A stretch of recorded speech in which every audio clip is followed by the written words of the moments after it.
Where are we going?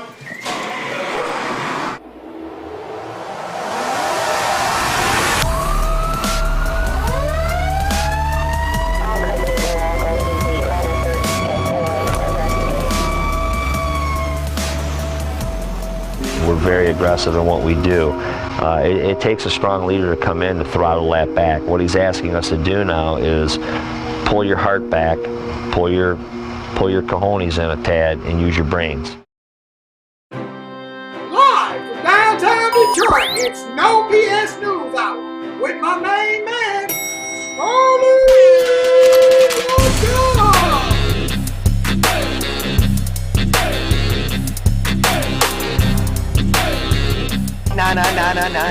No bullshit!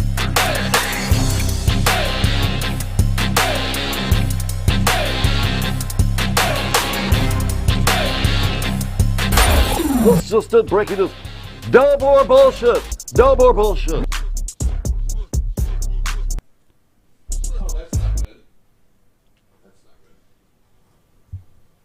Crashed? No, I got it. I fixed it. Sorry. We live? Yeah, we are live. Way to go, man. So, let me tell you something. I noticed the terminal at Metro Airport had been renamed for Wayne County Executive Warren C. Evans. I texted Evans to congratulate him for getting his name on the building without having to dive first. He never texted back. I was on my way to New York last week to do the Chris Cuomo show. I don't like flying, but I'll do almost anything to get on TV. Detroit and New York are a lot alike. Both are home to some of the nicest, meanest people in the country. The kind of people who smile as they slide a knife into your chest, but never in your back. The flight was uneventful. I took a cab into Manhattan.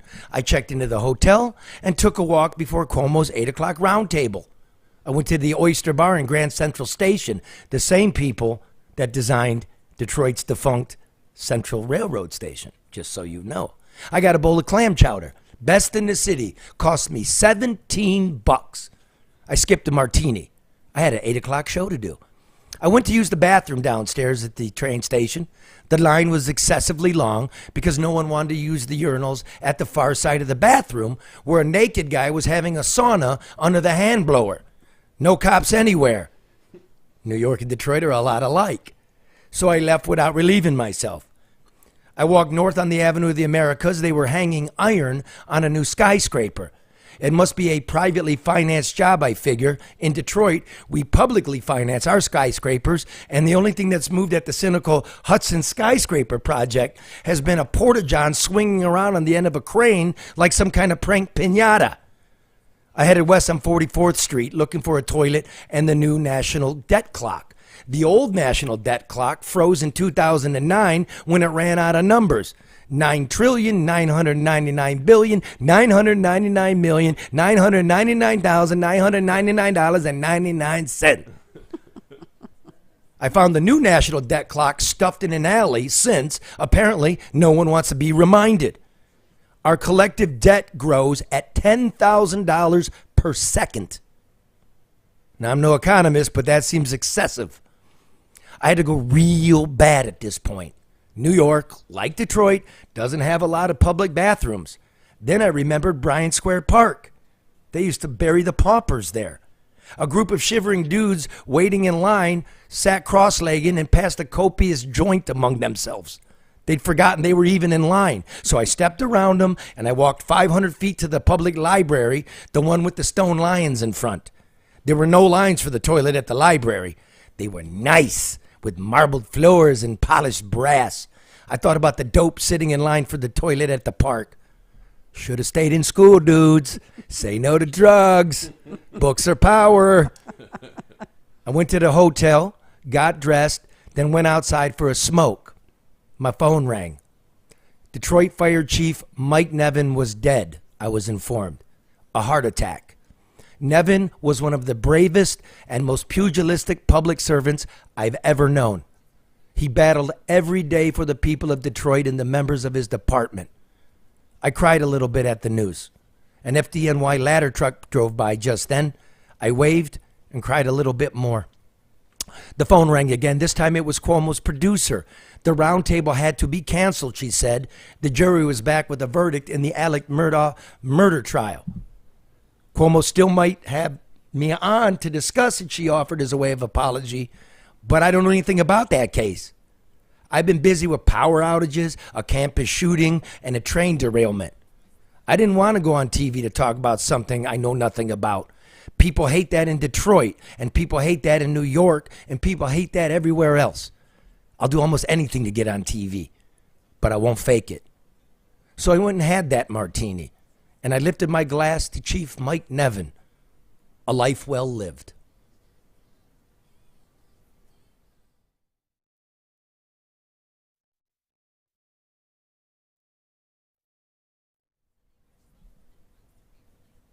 My man, Mike Nevin. He's a good guy. Do you know he came on the job March 2nd, let me do the math, 1987. Mm-hmm. And they found him March 2nd, no, 88. Mm-hmm. And they found him March 2nd, 2023, 35 years, same day. Wow. I'm sorry. I was sorry to hear that. Mike was the one word I'd use to describe him was fair. Mike was a son of a bitch, man. That guy, look, I can't tell you how many children this guy saved. Mm-hmm. I would tell you that this guy advocated for this city and anybody visiting this city. You remember when I was banging on the ambulances, the ambulances aren't coming, Mike's complaining out loud as part of the fire department, as part a union rep twice in his life, once the president, that they weren't coming. And they tried to take him out so many times. So it was Southwest Detroit. Mother had gone off for a minute. The house caught on fire. Mm-hmm. 2 little boys were out. One was going to die. There was no ambulance. So Mike put the kid in the squad truck and took him to the hospital, worrying that if the kid died, he was going to come up on charges like dereliction of duty or manslaughter. Right. That's what they were doing to this guy. That's what they do to anybody that steps out. That's true. And, you know, nobody should want somebody as part of an organization that covers up and caters or kowtows to the inefficiencies and the ineffectiveness of that organization. Man, this is life and death, the fire department. Yeah. That's like, people in Detroit know this. You call the fire department before you call the police because they come. That's true. In 5 to 10 minutes, and they're coming with a big red truck and they're swinging axes. You call the police, you waiting. Remember, they used to just shit can the calls. They never showed up. I remember. Mike knows this. So I'll tell you a story about Mike. I came back in 2008.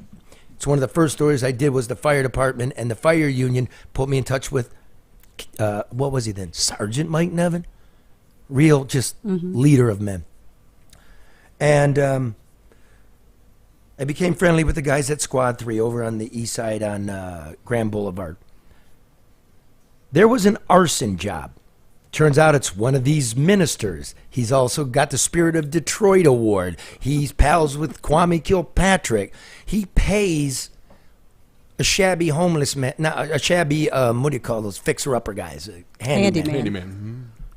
Pays him $20 to light one of his properties on fire. He just wants it to burn a little bit, right?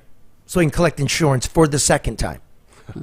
He's never forced in this city to fix it the first time, collect the insurance, never did. So the guy lit it on fire a little bit, and it got out of control. And Squad 3, Nevin, Walt Harris, another Titan, another minister, what a great guy. In Detroit, they go into the buildings, and they're putting this out, and the roof collapsed. And Walt was pinned underneath the rubble and the rafters, and hold on a second here. And they couldn't find him because his alarm, it's called a pass alarm. So it works if you're not upright anymore, it trips, right? It's like a level. Yeah. It didn't work. Oh, wow. They couldn't find him. There was no ambulance on the scene. So Nevin blows the whistle on this fucked up city where the hydrants don't work and the fire trucks leak and the ambulances are broken. He blows the whistle and they get pissed. Of course. This is the Kilpatrick / Ken Cockrell time, right? Fast forward a couple months. Nevin is on the truck with his guys, and they get caught on tape taking a screen door off of an abandoned house. I remember that. Screen door, Yeah. right? Oh, Taking yeah. a screen door. Yeah. For what? What are they taking the screen door for? For the firehouse. Yeah. Because the firehouse doesn't have any screen doors. If you know anything about this town, they never pay for upkeep of these things, and then they'd steal money pretending things like roofs and garage floors were getting done. They never did. The untold story is the firefighters would fix it themselves. So Nevin gets fired not once for that screen door, but twice. For the same thing. Yeah. Because twice I was gonna say how he gets twice. reinstated. He wins a whistleblower lawsuit Okay. against this city. Okay. Fighting, always fighting. Mental health for firefighters, smoke alarms for people in their homes. Doing his job and going above and beyond. I mean, I only met him once. We had him in once. A very nice guy. He didn't know me. He didn't know me from anybody. He's unbelievable. Public servant. Yeah. Fucking wore a mullet. I actually watched his mullet catch on fire. Okay. I want How are you wearing a mullet in a fucking house fire? I want to hear How that. did his mullet catch fire? Yeah. Because it was coming out from underneath his fucking helmet. You know how much mousse you gotta use?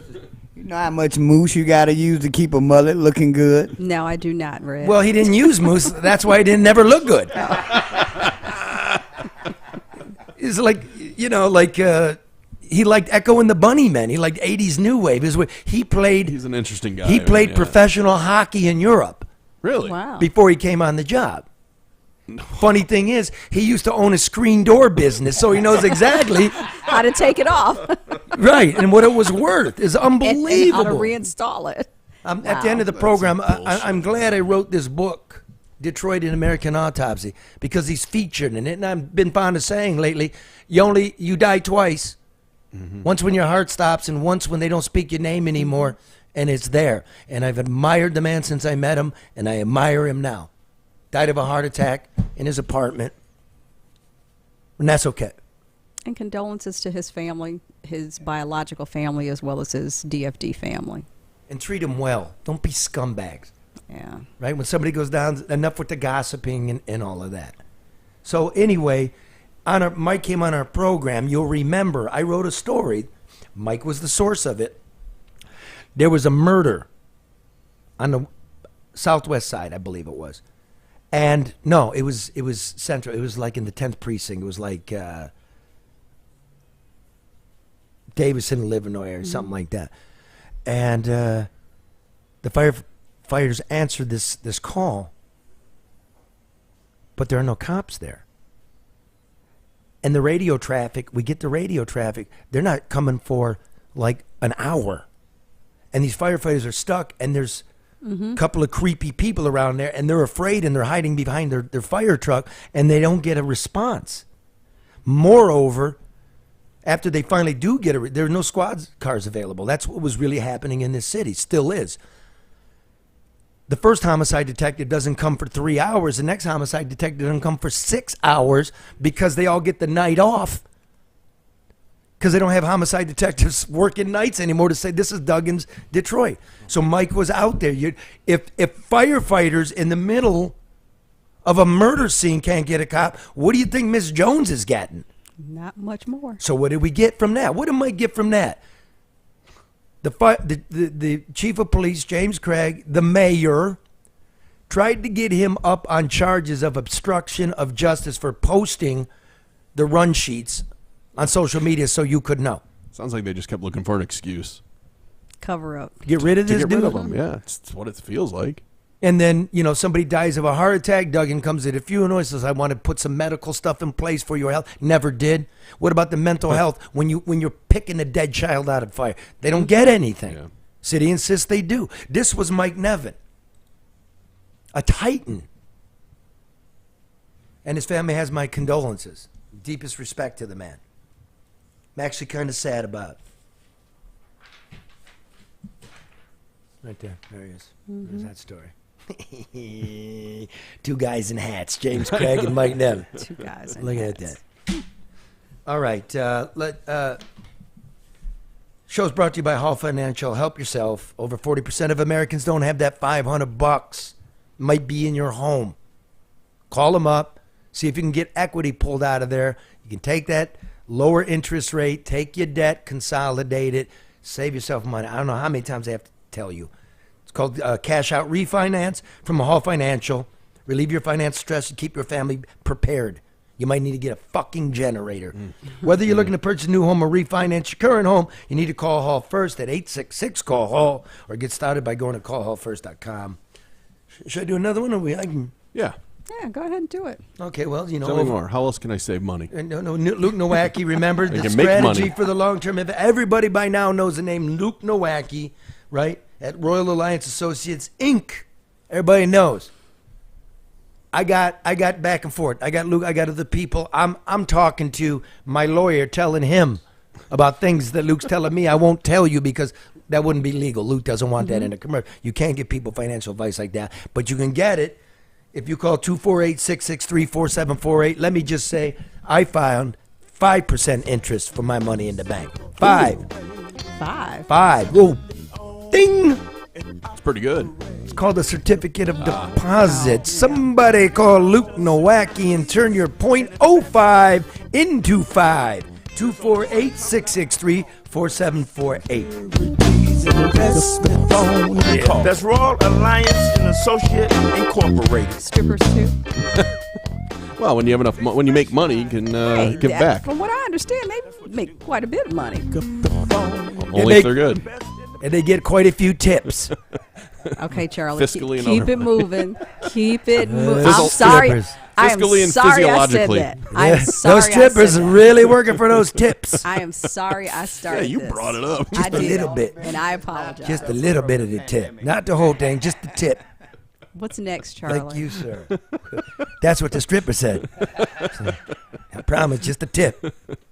I'm sorry, everybody. I should have never done that. No, you're not. It's fine. Don't be sorry. It was great. Charlie is losing it over here. Oh, what happened? I couldn't swallow. Wait, there's another stripper joke Pull the there. plug, Red. Listen, when you're bombarded with insurance that promises to save you money, you know they're bullshit, but you know from listening to this program, Legacy Partners, the real deal. Mark save, Red save, Karen save, I save, Bernie save. Save. Even the strippers say. Get some life insurance. Dancers need insurance. They need insurance. They need to insure those legs. You can't afford Lloyd's of London? Try Legacy Partners. 586-209-4106. Tell them I sent you. 586-209-4106. They'll call you back today. Proud to have them aboard. See how little it takes to distract this. Bunch of children. Yeah, it's I like swear. little kids. So. What you expect? You're in a room full of dudes. Okay. Okay, listen now. This is fucked up. I got to learn this from my neighbor. I'm driving to go see my mom, whose power's out again. We'll get to that after this one. My neighbor's like, hey, that's kind of fucked up what the Lansing Police Department did. I go, well, what are you talking about? Listens to the show. He reads the column. Right.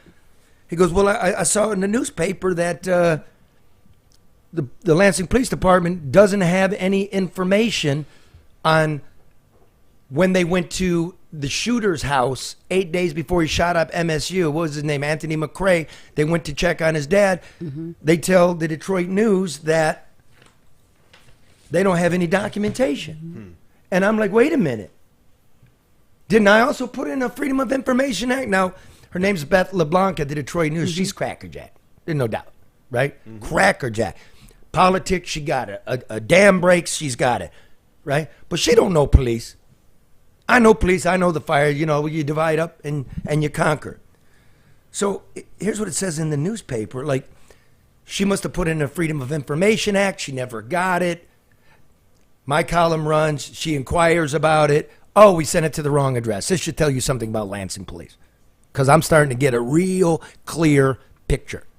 So they send it to her, and they say that her records request was denied, right? Because there were no written reports for the residents over that period. They went to the gunman's house to check on his dad, but there were no reports on it. And they say there were no reports because there was no crime committed. But isn't there a run sheet? Hey. Wow, hey. What a question. That's why Karen's a columnist for the Detroit News. I'm just asking. Okay, but the Lansing police did tell her, according to her report, that the older McRae, his name's Michael, his sister called 911 on February 5th asking for a welfare check on her 67-year-old brother, who goes by Mike, right? This is what the Lansing police told Beth. Quote, the Lansing police made contact with Michael at his residence and confirmed he was okay. Mr. McCrae explained his cell phone battery had died and was unaware that anyone was trying to reach him. Well, how would you know that if there's nothing written down? One hell of a memory. And how would you know that if, because originally they said there was no contact made, that there was no wellness check. That was the first thing. Let's get it right. They said they made a wellness check, but it had nothing to do with the gunman. Okay. Okay, there's only 2 people that live in there. Right. Certainly, the old man, his sister would know he lives with the son. Would you call it son? Perhaps. Okay, perhaps not. But here's the thing, PD. You're now in violation of the Freedom of Information Act because I don't have my answer. And I'm going to remind you of something else. I asked for that welfare check to McCrae's home, that the material should include but not be limited to the dispatch call, the time of the call, the name of the caller, the reason, the subject of the welfare check, and any and all notes and reports from responding officers. So, there are notes. Don't bullshit me. It's called the CAD documentation, Computer Assisted Dispatch. 911 dispatches it to the car. In the computer, they open up the file, say, we're Lansing PD, we're not Okemos PD, we're not East Lansing PD. That's our file. Call received, on the way. Arrived at this time. Knocked on the door. He said this to me. That's where you got that battery information. Furthermore, I asked you, when the police chief said there were no shot fired calls from the home, I asked you for any other disturbance calls, police interactions, or reports filed concerning the gunman's neighborhood. Because nobody called shots fired to that home. Let's say I'm a neighbor. I hear bang, bang. I don't know which house. I'm giving you my address. If I say I'm hearing banging, you want to know what it varies department to department. They don't put in shots fired. They code it, the dispatcher codes, as special attention.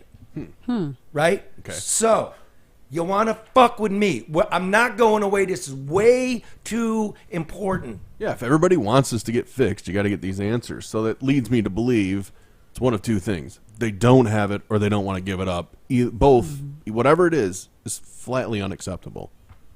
Okay, again, I don't claim there to be a conspiracy. I don't like the attitude in the delay and missing emails and bullshit. Yeah.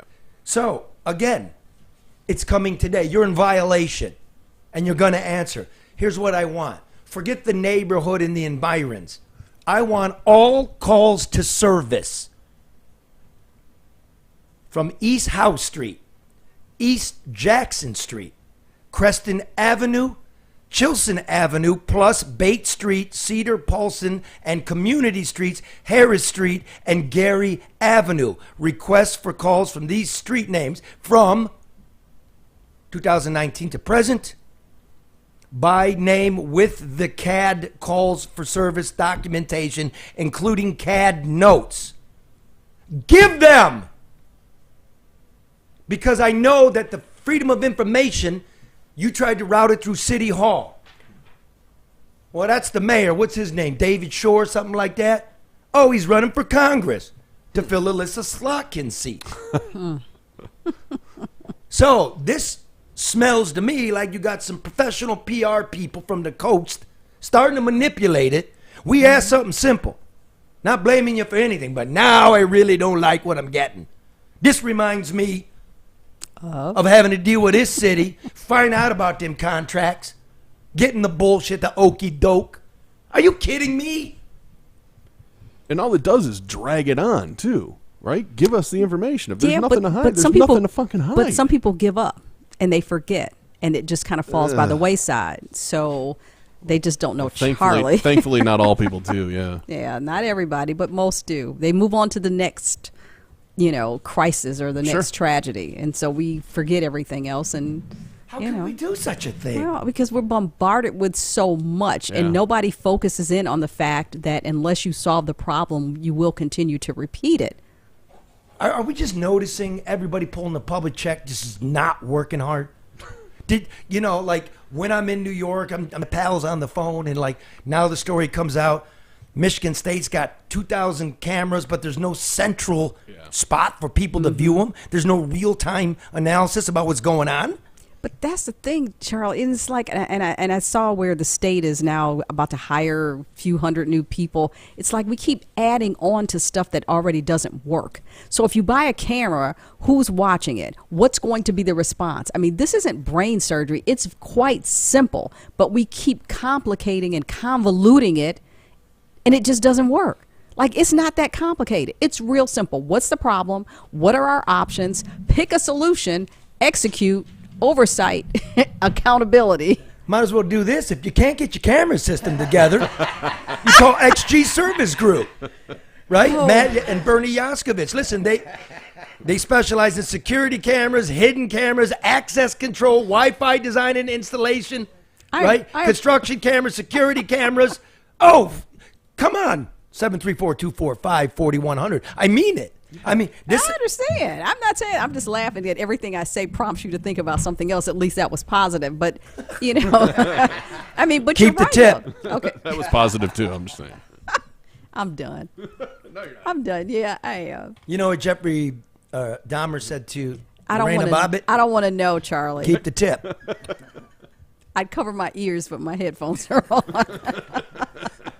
Go ahead and riff with that one. Yeah, all right. So, look, it's coming again. Why are you making me do this? Yeah.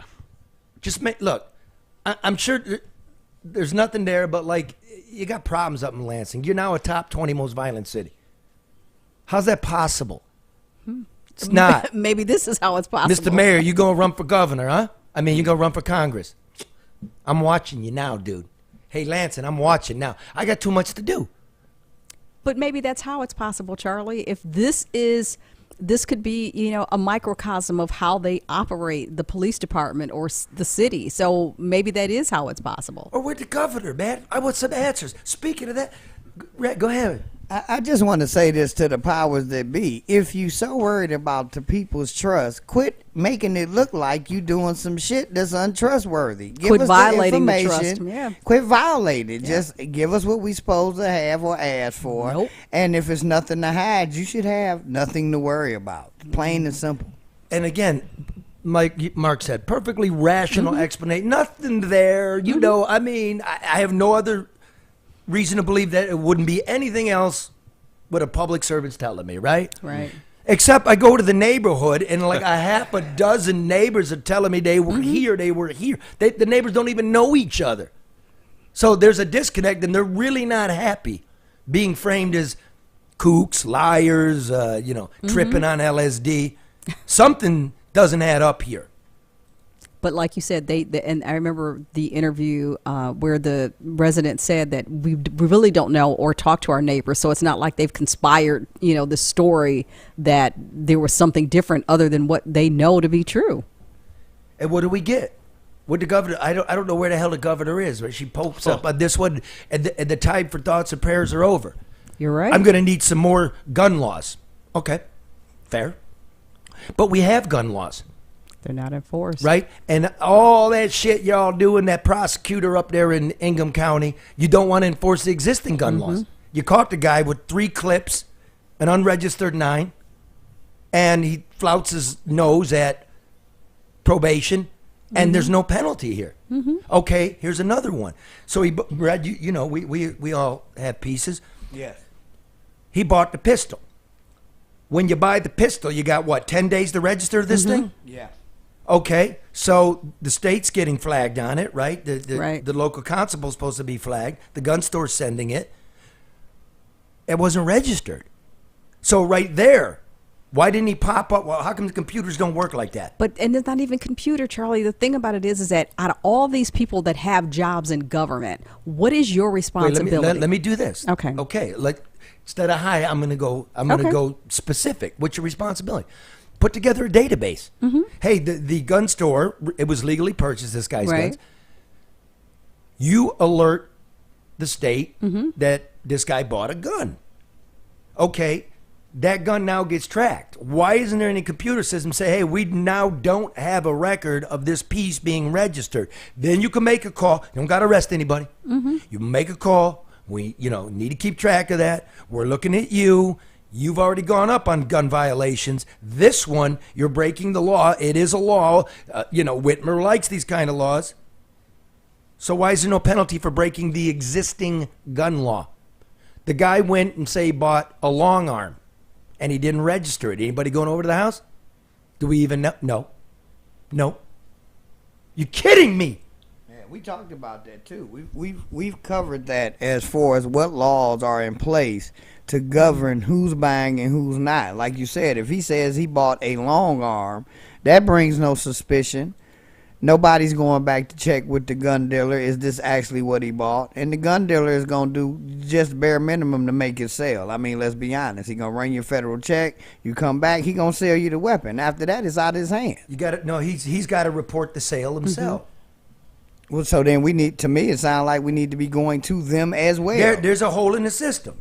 Yes. There's a lack of oversight, lack of accountability. Lack of fundamental. This is how we get these laws to work. I mean, they're so busy posing that I don't even think they know what the gun laws are. Yeah, you're probably right, Charlie. You know what I mean? You can't even get an answer. It's called computer assisted dispatch.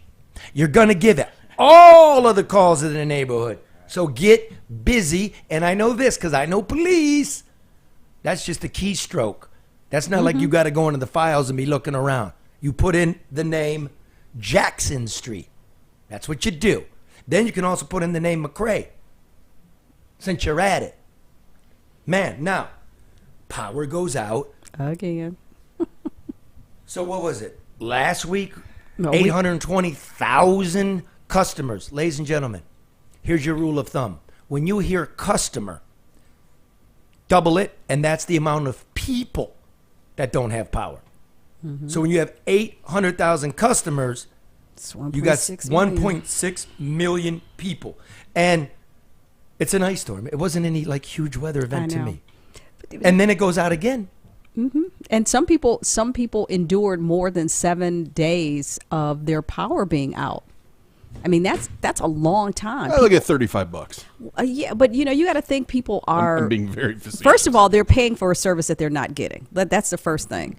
But if they have to stay in a hotel, if they can find a hotel, hotels were also surging in terms of prices. The food that you have to throw away. Also, the residual impact of power being out. How is it damaging other things that are in your house that are supposed to be kept warm?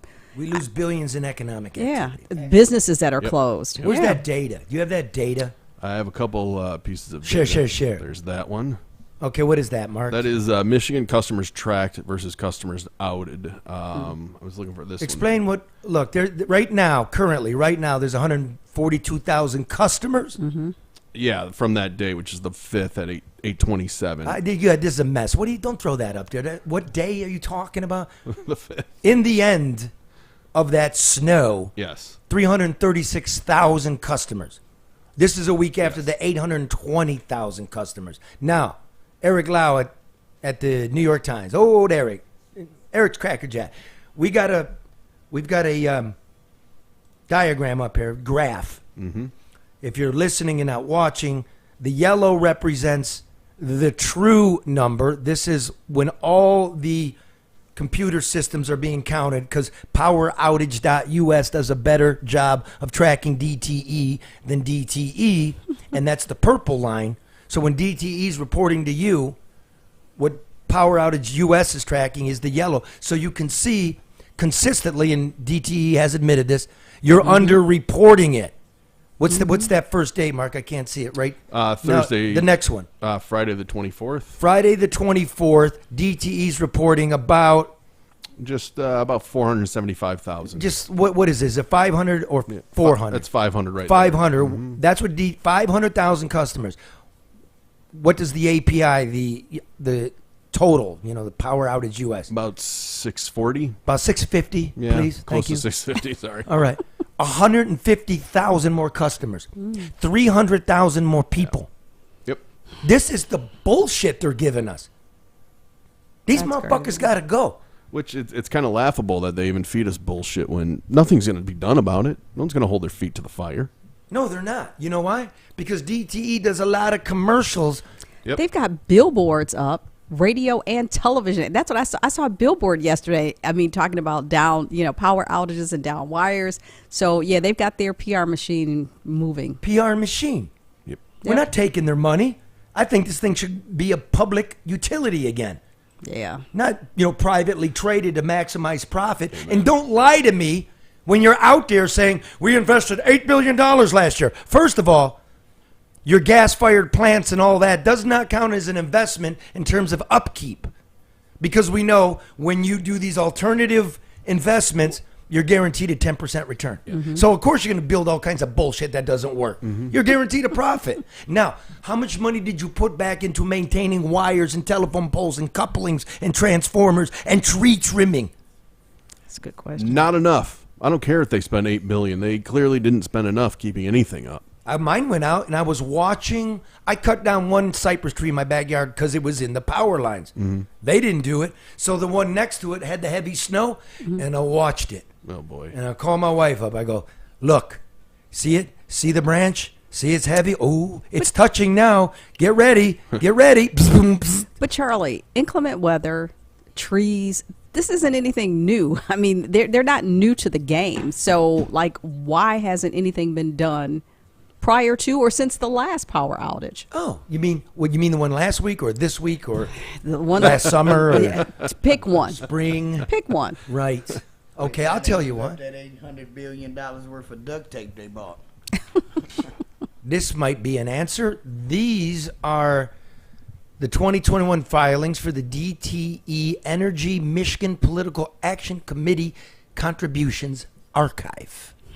So in 2021, first of all, let me just say, look how long this is. I didn't even print the whole thing. A lot of donations. Okay. Yeah, What you page have after on page here after page. is 141 out of 146 representatives in Lansing taking money. Okay? You have the biggest recipient, Governor Gretchen Whitmer. What did she get in 2021, the last year of the filings? Well, she got $10,000. Then she got $2,000 as in-kind contribution, 12. Oh, and then she got another 20,000. So she got 32,000 last year. And the year before that,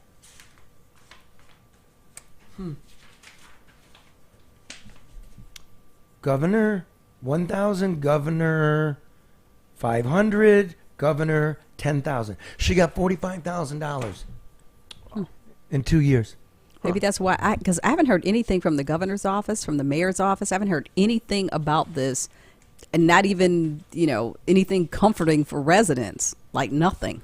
Oh. Well, I'll show you the one thing she did. She had one tweet, and here's the picture from it where she's shaking a linesman's hand, right? Oh. When was that? And it was a very positive. It was the second day after the outage. Which outage? Good question. The first very outage. First major one with the ice storm. Like 10 days ago or something like that? Yeah. Yeah. And that is it. That's the only comment I've heard her made whatsoever about this. And it's a very positive one where she's wasting all these guys' time who just want to get back to work for a political picture. When the fact of the matter is, nobody's mad at those. Nobody's mad everybody at these understands, people. The line workers? No one's mad at them. They're busting their fucking ass. Everybody Fucking realizes around with that. electricity in an ice storm? Everybody, but I think everybody, like Mark said, everybody realizes that it's not them. Well, look here. I mean, you said where's City Hall? Yeah, Sitting good in a question. rabbit hole because Mike Duggan took $10,000 from DTE last year. Wayne County Executive Warren Evans, who got his name on the airport now, took $5,000. City Council member Scott Benson. City Council member Janae Ayers. City Council Former. member Fred Durhall. Man, this is bullshit. Now, let me ask you this. Who are the 4 that did not take? And I know you may not have that happen. But yeah, I know. Take But it, They don't put out that I list. will You do go that. home and do the I will do that. But I mean, I I'm had to saying come up with that. I'm like, I'm the soothsayer. because you know everything, LeDuff knows Charlie. everything. Well, maybe LeDuff should have held the press conference since, like, the Republican leadership didn't figure it out, one. and the city, nobody was out there reassuring us it's all going to be all right. Nope. When DTE is fucking tweeting, "Hi, we know not having power is a horrible thing, so here's a link to some warming centers." But people were ripping them a new one. I wrote, on. "Fuck They off." were Yeah. ripping them. Warming, so we're in the middle of a storm. So you don't want to be driving. They tell you not to drive. We're in the middle of a storm. Grandma doesn't have a car. What's she supposed to do? Get on the fucking bus? Which, by the way, ain't running because we're in the middle of a storm. But Charlie, think And I have an electric car. It wouldn't fucking start. think about that's what I was going to talk about. This is a joke. I was bullshitting. I was going to say, but think about that. This push to do two things: move away from gas stoves. They want you to have an electric stove, and the push for electric vehicles. Yep. Now, I saw a story on that, and nobody could find a place to charge their vehicle. So and I forgot who it was. I have to look and see. Power was out. Anyway. Well, yeah, the power was out. I understand, but their solution was we're going to invest more money to build more charging stations, and then you'll have more options, so you can drive around more to see. That makes sense. But Like, Charlie, the power I'm just is trying out. to go with it, Karen. I understand, We Charlie. already talked about this with the owner of the gas station in Dearborn. How about just Please, look, here's the answer Okay. to it. All right. There's What no is it? fucking plan. Okay, I agree with that. Where is, again, the bureaucrats again? We're gonna go electric. We got gas stations. We're gonna build more electric charging stations. Where? What's the plan? Have you told the gas station people? Have you told the power grid people? But How are we if you, supposed to do but this? if you're, this is my take. If your grid is not working, and if all those things that you cited, and if the trees aren't trimmed and the power is still not going to be consistent, then now you don't just have. It's not going to work. It's not. That's gonna what I'm work. saying. So if you got 3 charging stations that don't work Got now, it. now you got 10 that don't work. Yep, that's right. my and there's no very way- simple There's approach. no way to store the power. There's no Okay. way to store solar or wind. Yeah. There's no way to store it. We don't have batteries that big, right? So, going back to it, where was anybody to my mom? My mom, I would call her, but let's leave her alone. Her power went out again. She's 80. She's not doing well, right? Good thing I go over there because she's using the downtime to paint her upstairs window. And I mean her upstairs ceiling in her bathroom, and she can't get the window closed. I don't know, I go over in the morning and the window's open. The house is freezing. Her cell phone's not charged, you see what I'm saying? And so, oh, Jesus, Mom. You close the window. She believes she does this is cute. She doesn't know if her hot water works. She doesn't want to use it. She wants to save what little hot water she got has. left. I'm like, Mom, it'll go cold anyway. And then I'm like, you've got a thermocoupler here. Like, it doesn't work on the electric grid. Let me just turn it up. Oh, my. I can take a shower. I'm not bad. I have 4 blankets. She's got the stove on. You remember the gas stove they told us not to use? Well, how the fuck did you expect her to keep warm? That's the point, Charlie. This is bullshit. And the real bullshit is, ain't none of our representatives representing shit. They just watching us freeze our toes off, sit here and struggle with this at least 4, 5, 6, 7, The 8, guy from 9, 10 Hamtramck has times a been year. very vocal and outspoken about it. Everybody else, not I so still much would have so. liked, and by the way, you have to give the radio address since our fucking TVs are out.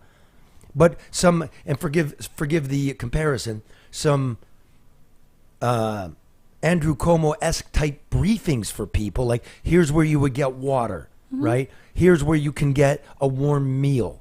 Something to this effect. Now, here's who you can call if you're stuck. Any display of leadership. But early on, there were restaurants. I saw 2 restaurants, one in Livonia and one somewhere else, that were passing out food. And I heard albeit briefly, that there was a warming center open. Well, how would you know? I know, but that's my point. How would you know? How do you get there? What's the? And I don't why? know. Yeah. Why is it like restaurants are doing? Don't we That's have FEMA? my Don't we have point. emergency response? Don't we have the Red Cross? These were restaurants, and I think, and I'm not trying to take away anything from the restaurants, but you know, I don't know. What? No, you making a point. I know, You can't no. stop I it. was don't no know. because What? it didn't make sense. I'm pissed. It didn't make sense. So Right. forget it. My fucking mother. And I didn't mean it that way. I just was listening to it. But I am so angry. You should be. And then you go over there, and this is what a bum the county is. You plow Enjoy Road, and you plow a mountain of ice, and she can't get driveway. out because you're saying we're not allowed to. Well, you better figure out how to, because that's been going on for 50 years. She told me the story. She was pregnant with my brother Billy 50 years ago, and she had just shoveled to get out. And then they came and did it to her again, and she stood there, pregnant in the howling wind, just weeping.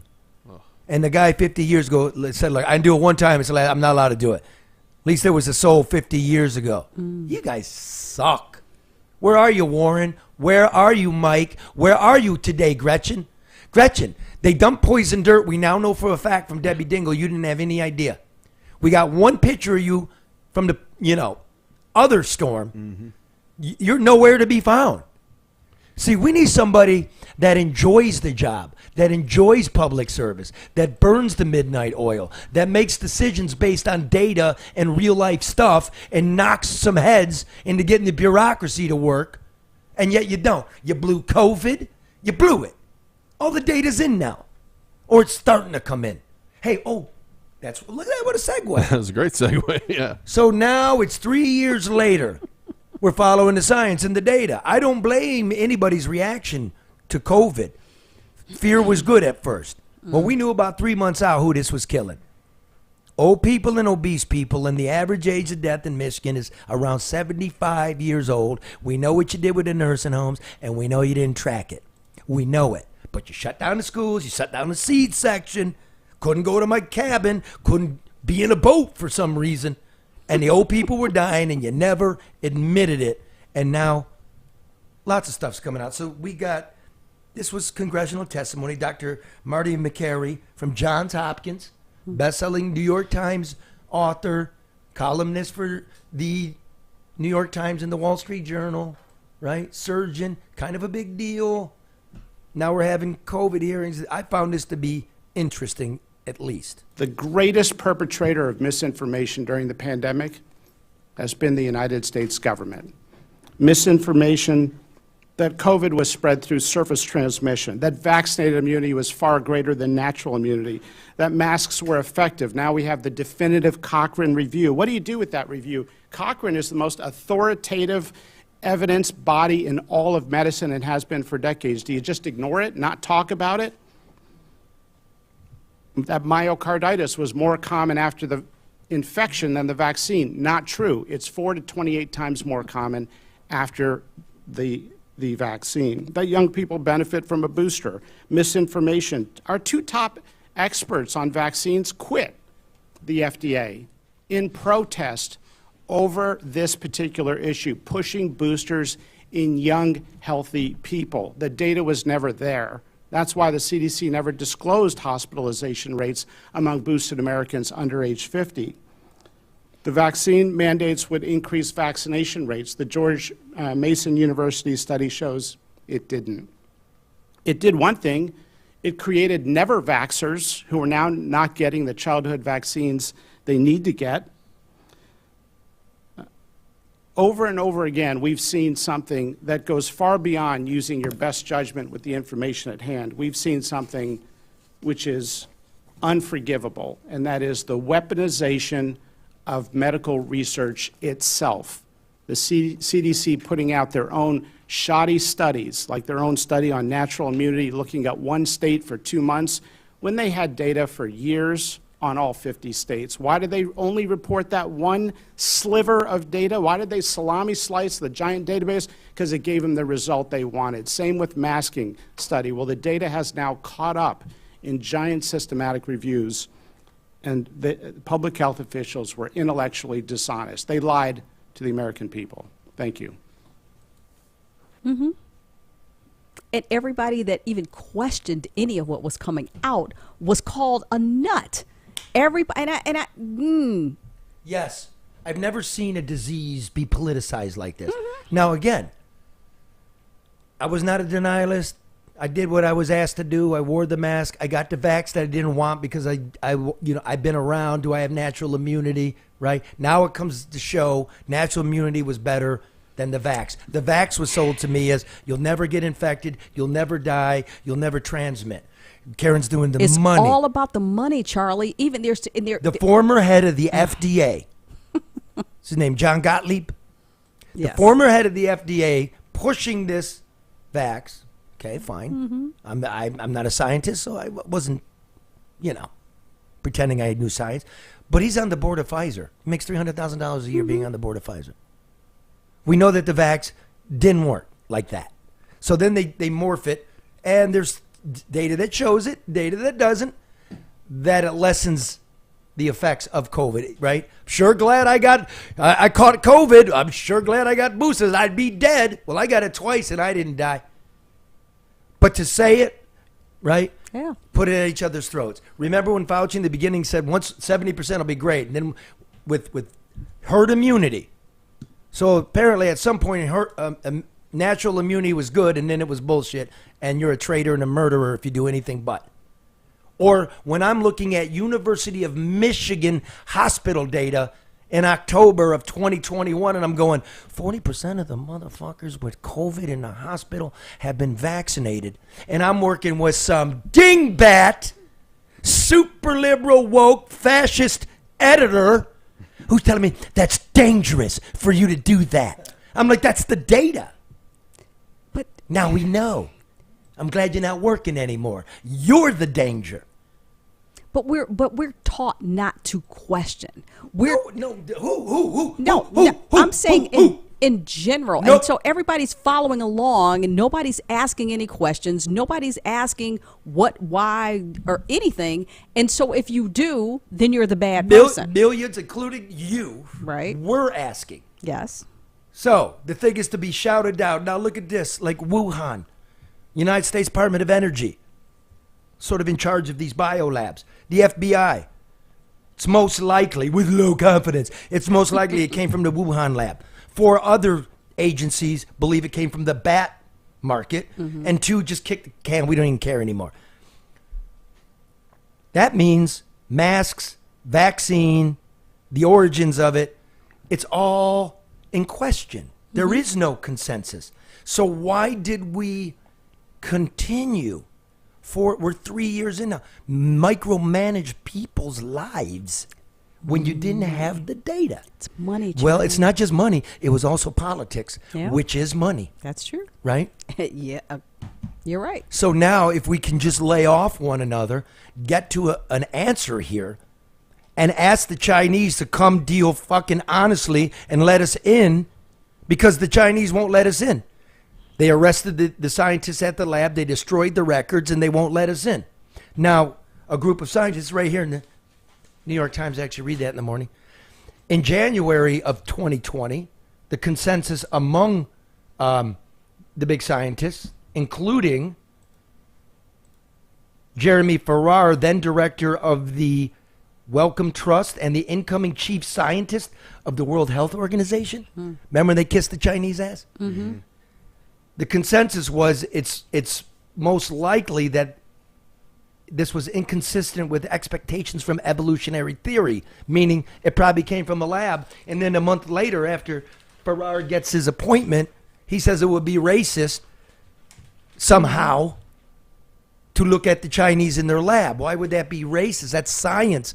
That means human beings are fucking with God's code, and it could kill all of us. The day's upon us. And you're telling me what? Well, a lot of anti-Asian hate going on, so we should close our eyes to the truth and get the answer? Are we making any movement about bio-research at all in the world? Can we learn something from this? Or are we going to do this nonsense? Again, I wore the mask. I got the vax. I got COVID anyway.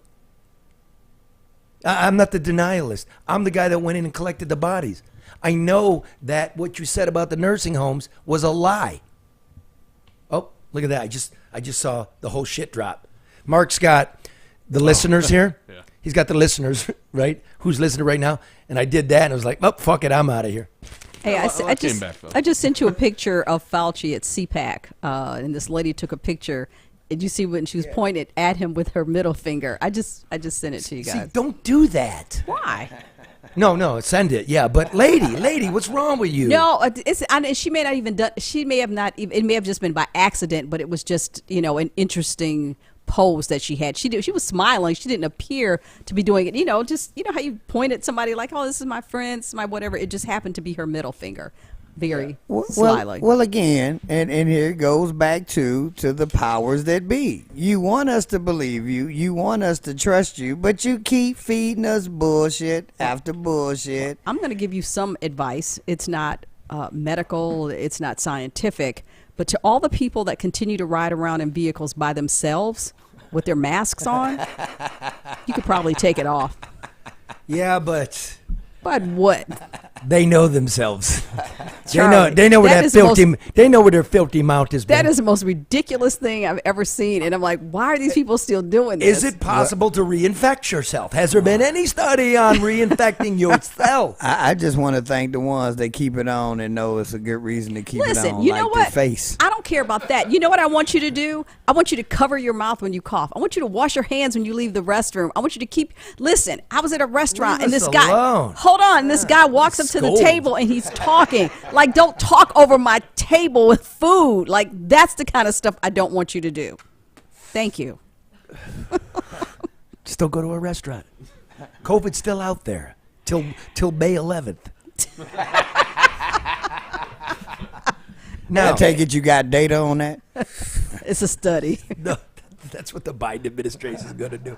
Now, this is kind of fucked up. So I post, Mike Nevin's passing. Mm-hmm. And I can't believe you. It's just on the other side of this shit. Well, I hate to ask it, but I'm going to. Was he vaxxed? I know, but that's... Oh, God. Okay, here's the answer. No. It was a heart attack. No. Come on, man. But what difference does it make? I don't like when people because it's more proof. But when people that Fauci murdered me. When you tell someone that someone passed, the first thing they say is what happened. They died. That's what happened. Like, I don't, you know what I'm saying? Well, I asked because. Well, but you're a friend. I mean, you spoke with his daughter. That's different. No, well, I asked because Mike was under a lot of pressure and he had a lot of enemies. Oh. So I didn't want to know if someone had hurt Mike, killed him, or Mike had taken his own life. I wanted to know because I know exactly what he did do in his life. And if there's a way to go, I'm happy it was quick, and I'm happy it was that way, and I'm not happy that he's gone. But you're asking from a friendship point, from a point of care and concern. Yes. Not a point of being just nosy or unnecessarily inquisitive. Now I'm going to take it out with this because, go ahead, Red. Or just wanting to hear the drama. Most times when people ask how they died, they really want to hear the most worst way he died. Oh, well, he died with a bottle of pills and a fifth of booze on top of a stripper. Yeah. Keep the tip. Okay, so I want to, this is from the book. I want to just read a little section here about Mike. Remember that his dearest friend, Walter Harris, died in an arson for profit, and that the police were so busy that they had moved along. They weren't even investigating. It's a murder. If it's an arson, it's a murder. Mm-hmm. All right. So, in the meantime, Harris's partner, Mike Nevin, was promoted to lieutenant and transferred from Squad 3 to Engine 38, a firehouse located on the Tinder Trap east side. He and his men were checking out fire hydrants on a spring morning when one of the deckies, fire department speak for grunts, found a screen door torn from its hinges and an abandoned house. The decky threw the door on the back of the rig and the engine drove off with Nevin in command. It seemed like no big deal. The copper piping in the old house had been scavenged, the meter box, the electrical wiring, even the garage door. Inside the garage was a pile of trash and human excrement. Who would miss the screen door? Their firehouse didn't have a screen door and the flies were getting in. Detroit firefighters had been repairing their firehouses like this for decades. Toilets, doors, lumber, bricks. The city never cared. No one ever complained. And it was cheaper for the city than paying for the upkeep itself. This time, however, a neighbor caught Nevin and his crew on tape. The neighbor sent the tape to a local news station. The news station put its crack reporter on the job, and within days, Nevin and his men were fired for looting the city. Nevin was beside himself. Maybe he should have told the decky to leave the door be. Maybe he shouldn't have revealed to investigators that Walt Harris's alarm didn't trigger when the roof collapsed on him. Maybe he shouldn't have called city leadership an abject and complete failure in my newspaper column. Maybe he shouldn't have told Congressman Sander Levin to kiss his balls. There was a lot Nevin probably shouldn't have done. The brass hated him, and the brass had his balls now. The irony is, Nevin used to have a little screen door business. He knew the thing wasn't worth $20. I went to Nevin's disciplinary hearing, a meeting open by law to the public. I waited in the foyer of fire headquarters downtown, making notes in my book. There was a glass case containing the photographs of the department's 15 ranking executives. All were black and all appointed. The department is in total about half black and half white, and an all-black command staff would be grounds for a discrimination lawsuit in most other cities. But this is Metro Detroit. Race is a way of life. A man in uniform approached me. I recognized him from the glass case. Second Deputy Commissioner James W. Mack, Jr. May I ask what you're doing here, he asked me. I'm a reporter covering Lieutenant Nevin's disciplinary hearing. I know who you are, and I'm going to have to ask you to leave, he said, taking me by the elbow and leading me to the elevators. He smiled, like a lizard. I wrote his name in my tablet. It was quiet in the elevator. He watched the lighted numbers change. I watched him watch the lighted numbers change. I never took my eyes off him. I was staring directly at the man. Mayors come and go, but it is the footmen who tie the knots and divide the bag. The long-time little men, bureaucrats, cockroaches. The elevator reached the ground floor. Here you are. Sir, I said, the only reason you have Nevin up there on charges is because he spoke to me and he told the truth. So I promise you one thing. I'm going to go through all the paperwork, all the contracts, and I'm going to find it. What do you suppose you'll find, he said with a face. The money, I said. I'm going to find out who ruined this department. I'm going to find out about those screen doors. Good luck with that, sir, and have a nice day.